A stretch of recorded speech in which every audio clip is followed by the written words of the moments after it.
5 وقتہ نماز کے اوقات کی تعیین کی وجہ۔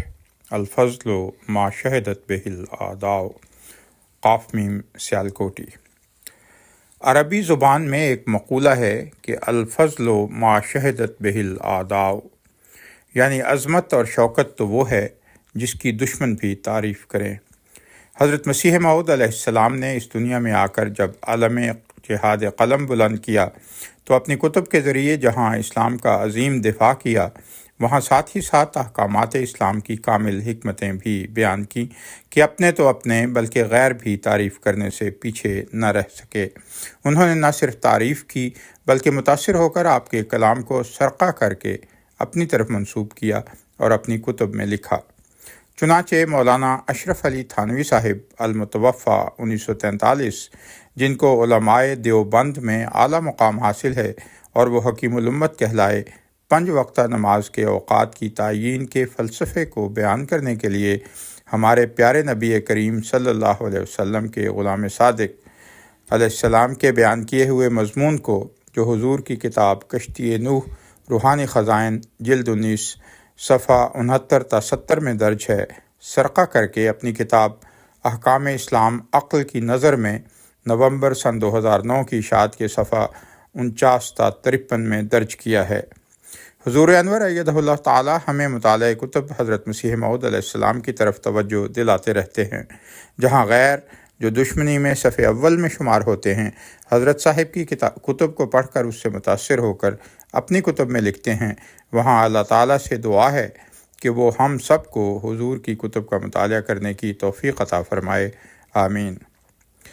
حضرت مسیح موعود علیہ السلام کا مضمون مذکورہ بالا یہ ہے: 5 گانہ نمازیں کیا چیز ہیں؟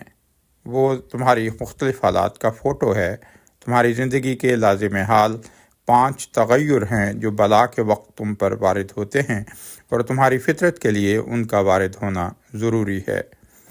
نمبر 1، پہلے جب کہ تم مطلع کیے جاتے ہو کہ تم پر ایک بلا آنے والی ہے، مثلا جیسے تمہارے نام عدالت سے ایک وارنٹ جاری ہوا، یہ پہلی حالت ہے جس نے تمہاری تسلی اور خوشحالی میں خلل ڈالا، سو یہ حالت زوال کے وقت سے مشابہ ہے، کیونکہ اس سے تمہاری خوشحالی میں زوال آنا شروع ہوا۔ اس کے مقابل پر نماز ظہر متعین ہوئی جس کا وقت زوال آفتاب سے شروع ہوتا ہے۔ نمبر 2، دوسرا تغیر اس وقت تم پر آتا ہے جب کہ تم بلا کے محل سے بہت نزدیک کیے جاتے ہو، مثلا جب کہ تم بذریعہ وارنٹ گرفتار ہو کر حاکم کے سامنے پیش ہوتے ہو۔ یہ وہ وقت ہے کہ جب تمہارا خوف سے خون خشک ہو جاتا ہے اور تسلی کا نور تم سے رخصت ہونے کو ہوتا ہے، سو یہ حالت تمہاری اس وقت سے مشابہ ہے کہ جب کہ آفتاب سے نور کم ہو جاتا ہے اور نظر اس پر جم سکتی ہے اور صریح نظر آتا ہے کہ اب اس کا غروب نزدیک ہے۔ اس روحانی حالت کے مقابل پر نماز عصر مقرر ہوئی۔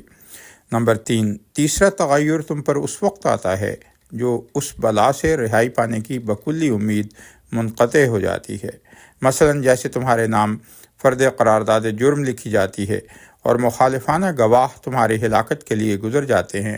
یہ وہ وقت ہے کہ جب تمہارے حواس خطا ہو جاتے ہیں اور تم اپنے تئیں ایک قیدی سمجھنے لگتے ہو، سو یہ حالت اس وقت سے مشابہ ہے جب کہ آفتاب غروب ہو جاتا ہے اور تمام امیدیں دن کی روشنی کی ختم ہو جاتی ہیں۔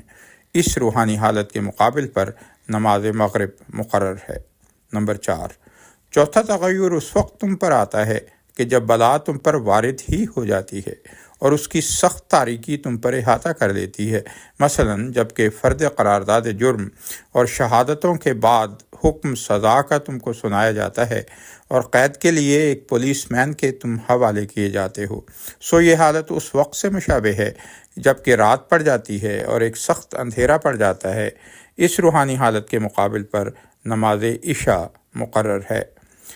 نمبر 5، پھر جب کہ تم ایک مدت تک اس مصیبت کی تاریکی میں بسر کرتے ہو تو پھر آخر خدا کا رحم تم پر جوش مارتا ہے اور تمہیں اس تاریکی سے نجات دیتا ہے، مثلا جیسے تاریکی کے بعد پھر آخرکار صبح نکلتی ہے اور پھر وہی روشنی دن کی اپنی چمک کے ساتھ ظاہر ہو جاتی ہے، سو اس روحانی حالت کے مقابل پر نماز فجر مقرر ہے۔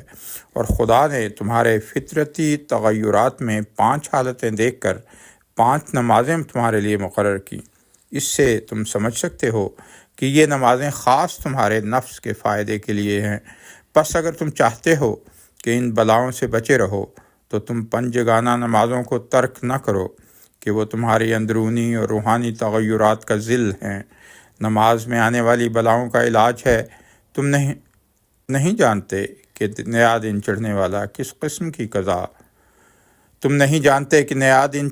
کسی قسم کی قضا و قدر تمہارے لیے لائے گا۔ پس قبل اس کے جو دن چڑھے تم اپنے مولا کی جناب میں تضرع کرو کہ تمہارے لیے خیر و برکت کا دن چڑھے۔ آمین۔